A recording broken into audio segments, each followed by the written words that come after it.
संवाद उपनिषद श्रृंखला में आज का विषय पुरुष और प्रकृति भाग 11 है। पुरुष भाग्य प्रधान है, स्त्री चरित्र प्रधान है। त्रिया का चरित्र, पुरुष का भाग्य। कहावत भी प्रसिद्ध है, पुरुष अपना भाग्य बनाना जानता है, उसे बदल डालने की क्षमता भी रखता है। उसका जीवन उपासना युक्त एवं कर्म प्रधान है। वह नए भाग्य का निर्माण कर सकता है। जन्म के साथ वह आयु और ऐश्वर्य ही साथ लाता है। शेष भाग्य तो वह अपने कर्म से ही बनाता है, उसके बाहर भाग्य कहाँ है। पुरुष की इस उपासना के फल का आधा भाग पत्नी को स्वतः प्राप्त हो जाता है, उसके अधिकार स्वरूप। घर, समाज अथवा धर्म क्षेत्र में इसे नित्य देखा जा सकता है। आपके नाम से 5,000 रुपये चारे के लिए जमा करा आई। यहाँ कृतत्व होते हुए भी अकृतत्व का भाव पत्नी में रहता है। कर भी रही है अपनी संतुष्टि के लिए और पति का नाम जोड़कर कर्ता भाव से बाहर भी रख रही है स्वयं को। पत्नी में ही वह शक्ति है जो पुरुष या पति की आत्मा को जागृत रखे। पुरुष स्वभाव से कुछ नहीं करना चाहता, स्त्री ही घर गृहस्थी चलाती है, वही पुरुष को कर्म में लगाए रखती है। वेद वाक्यों को प्रभु सम्मति माना गया है, आदेश रूप कहा जाता है। पुराण वाक्य मित्र रूप से सुहृत सम्मित उपदेश अथवा दिशा निर्देश करते हैं। करना या न करना व्यक्ति स्वयं तय करता है, पत्नी इनसे ऊपर है। उसकी बात कांता सम्मति कही गई है। वह पति के स्वभाव तथा अवसर को ध्यान में रखकर मधु भाव में अपनी बात मनवा लेती है। उसके लिए यह चुटकी का काम है। ब्रह्मा सृष्टि करते हैं, किंतु वाक मैटर की अधिष्ठात्री सरस्वती है। सृष्टि का विस्तार वाक का ही विस्तार है। विष्णु पालन पोषण करते हैं, किंतु धन समृद्धि देने का कार्य लक्ष्मी ही करती है। पत्नी ही पुरुष की शक्ति है। बिना पत्नी के केवल तप हो सकता है, अन्य कुछ नहीं। इसका उदाहरण भी प्रकृति में सत्यनारायण रूप विष्णु है, जो संसार की कल्याण भावना में आदि से अंत तक तपस्या में लीन रहते हैं। सूर्य के रूप में अकेले निरंतर तपते रहते हैं। उनकी कोई पत्नी नहीं है। समृद्धि कारक होने से पत्नी ही लक्ष्मी और सरस्वती है, जो शरीर मन और बुद्धि के सहारे पति की आत्मा से जुड़ जाती है, एक हो जाती है।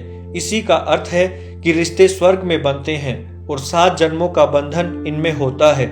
यदि पति अपनी उपासना से ईश्वर तक पहुंच सकता है, तो भी पत्नी तो साथ ही है। धन और यश की तरह यहाँ भी उसका उतना ही अधिकार है। इसीलिए उसके नाम से वह धर्म कार्य करने में लगी रहती है। वर्ष भर होने वाले महिलाओं के व्रत प्रायः पति की सौभाग्य कामना से ही जुड़े रहते हैं। प्रसन्नता की बात है कि अब समाज में क्रमशः युगानुरूप जागरण हो रहा है। ज्ञान और कर्म रूप इस सृष्टि में सृजन कर्म का क्षेत्र है। सृजन का अर्थ है पैदा करना, रचना करना। सृजन के साथ विसर्जन भी जुड़ा रहता है। कर्म तो सदा माया का ही पर्यायवाची रहा है। अर्धनारीश्वर की अवधारणा यह बताती है कि स्त्री पुरुष दोनों में ही ब्रह्म माया सम्मिलित है। सृजन दोनों का ही कार्य है। स्त्री में पुरुष भाव तो खूब मिल जाएगा, किंतु पुरुष में स्त्रैण पक्ष सदा निर्बल ही होगा। पुरुष की सृजन धर्मिता स्त्री की तुलना में अल्प होती है। यहाँ अल्प का अर्थ स्थूलता से भी लिया जा सकता है। जहाँ भी पुरुष सूक्ष्म में प्रवेश करता दिखाई पड़े, वहाँ मूल में स्त्रैण होगा। पुरुष आत्मा का शाश्वत भाव है, प्रकृति स्थूल जगत और शरीर का।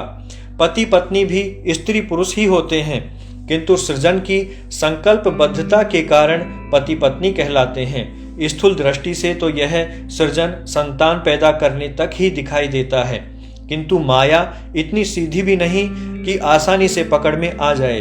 पुरुष का स्त्रैण रूप स्त्री के पुरुष भाव से जुड़ता है, स्त्री का स्त्रैण रूप पुरुष के पुरुष भाव से जुड़ता है। दोनों एक दूसरे के सृजन में लगे रहते हैं। ब्रह्मचर्य आश्रम के 25 वर्ष पूरे होने पर स्त्री पुरुष का योग होता है। जीवन में माया आकर जुड़ती है। 50 के बाद वानप्रस्थ में प्रवेश के साथ यह योग स्वरूप बदल लेता है। स्त्री का पौरुष भाव प्रबल होने लगता है, पुरुष का स्त्रैण भाव। दोनों का स्त्रैण होना सर्वश्रेष्ठ सतोगुणी जीवन शैली दर्शाता है। सृजन का मुख्य काल तो मूलतः 50 वर्ष ही होता है। जीवन की तो शुरुआत ही माया भाव से होती है। माँ के पेट से ही सबका जन्म होता है, अतः सृजन की पहली कड़ी भी माँ होती है। शरीर के सृजन के साथ साथ ही माँ पेट में ही दर्शन और ज्ञान की भूमिका बना देती है। यह उसका सूक्ष्म माया भाव है। नींव तय होने के बाद उसे पता रहता है कि भवन कैसा बनेगा, क्या संभव है और क्या संभव नहीं है। आगे इस पर भवन निर्माण की प्रक्रिया भी स्त्री के ही हाथों में रहती है।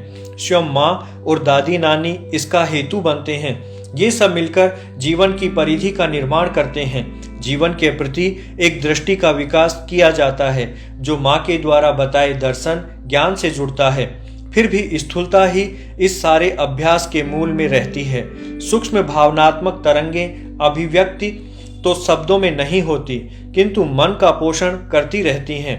नई शिक्षित स्त्रियों में भावनात्मक आधार एवं ज्ञान का आधार अति अल्प होता है। वे संतान के निर्माण में विशेष भूमिका नहीं निभा सकती। पिता की तरह उनकी भूमिका भी अल्प रहती है। स्त्रैण भावों की दोनों में ही कमी होती है। पुरुष की तरह जीने वाली स्त्री के पास ममता, करुणा, वात्सल्य आदि गुण कम होते जाते हैं। माया शक्ति असीम है, किंतु ऐसी स्त्रियों में अत्यंत सीमित रह जाती है। इनको विकसित करने में स्त्री की भी कोई रुचि नहीं होती। स्त्री में संघर्ष करने की जो शक्ति है वह पुरुष में नहीं है। उसे हर हाल में अपने कर्म की गति बनाए रखना आता है। अपने कार्य में पूर्ण मनोयोग से जुड़ी रहती है। जीवन में उसका स्त्री का कार्य शुरू होता है विवाह के बाद। पुरुष के जीवन में क्षुधा बनकर प्रवेश करती है। फिर उसकी शक्ति, तृष्णा, कांति, तुष्टि, लक्ष्मी आदि अनेक स्वरूप में आगे बढ़ती जाती है। उसके पास एक ही कर्म होता है, सृजन। वह अपने शब्दों की छैनी हथौड़ी से अपने पुरुष का सृजन करती जाती है। उसे मालूम है कि हर आत्मा पशु भाव में ही इस मानव देह में प्रवेश करता है। उसे सर्वप्रथम पूर्ण मानव के रूप में तैयार करना है। अपने स्थूल आवरण के पीछे उसका यह सूक्ष्म सृजन प्रकृति का बहुत बड़ा वरदान है। प्रकृति की कृपा इसी को कहते हैं। वह एक एक पशु भाव का आकलन करती जाती है और पति से आग्रह करती जाती है इन भावों से मुक्त होने का। उसे इसके लिए साम, दाम, दंड भेद का पूर्ण ज्ञान होता है। शास्त्र कहते हैं कि स्त्री में जन्म से देवगुरु बृहस्पति और असुर गुरु शुक्राचार्य की नीतियां समाहित रहती हैं। क्या है ऐसा जो उसको नहीं आता? क्या है ऐसा जो वह नहीं करा सकती? शर्त यही है कि उसका माया भाव अखंड रहना चाहिए, स्त्रैण भाव अखंड रहना चाहिए। हाँ, आज की शिक्षित नारियों में यह भाव कम हो गया है। उनका बलवान पुरुष भाव उनका स्त्रैण रूप छीन लेता है। वे पशु भाव देखकर पति को दुत्कारना पसंद करती हैं, सुधारना नहीं। इसके साथ ही वे अपने भाग्य को भी कोसती जाती हैं। स्वयं को सदा अभावग्रस्त मानती रहती हैं। कहीं कहीं तो हीनता का भाव भी आ जाता है। उनमें सृजन धर्मिता का अभाव रहता है। आत्मविश्वास भी अहंकार में दबकर रह जाता है। शास्त्र कहते हैं कि नारी ही पुरुष को भोगती है। शिक्षित नारी इसके विपरीत भोग्या बनकर रह जाती है। नारी का शक्ति सामर्थ्य तो स्त्रैण भाव ही है, शरीर नहीं। पति के लिए यही लक्ष्मण रेखा बनता है। इसके बाहर जाने का वह साहस नहीं कर सकता। यह सब करने के लिए उसे क्या नहीं सहना पड़ता, कितनी प्रताड़ना झेलनी पड़ती है। वह भी दृढ़ संकल्प के साथ माँ बाप को छोड़कर आती है। वापस उसे जाना नहीं होता। जाना पलायनवाद है, करना शक्ति स्वरूप। हर व्यक्ति के 3 धरातल हैं, आधि दैविक, आधि भौतिक और आध्यात्मिक। 3 ही व्यक्ति के शरीर होते हैं, स्थूल शरीर, सूक्ष्म शरीर और कारण शरीर। 3 ही प्रकार के स्थूल शरीर हैं, पुरुष रूप नर, स्त्रैण नारी और नपुंसक। सृष्टि यज्ञ चलता है संवत्सर के आधार पर, अतः अग्नि सोम रूप नर नारी ही इसके हेतु बनते हैं। दोनों अग्नि सोम से स्त्री पुरुष से ही उत्पन्न होती है, अतः दोनों में ही दोनों भाव भी समाहित रहते हैं। दोनों के शरीर की भिन्नता उनके कर्म के साथ जुड़ी है। सूक्ष्म और कारण शरीर का भेद आत्मा और प्रारब्ध से जुड़ा है। संगठनात्मक रूप एक जैसा ही है। आत्मा के धरातल पर दोनों ही शाश्वत हैं, आवरण युक्त हैं, कर्म फलों को भोगने के लिए तथा एक दूसरे का उधार चुकाने के लिए संकल्पित हैं। विवाह के स्थूल संकल्प के पीछे सारा सूक्ष्म क्षेत्र माया का ही है। आत्मा केवल साक्षी भाव में देखता है, करता नहीं है।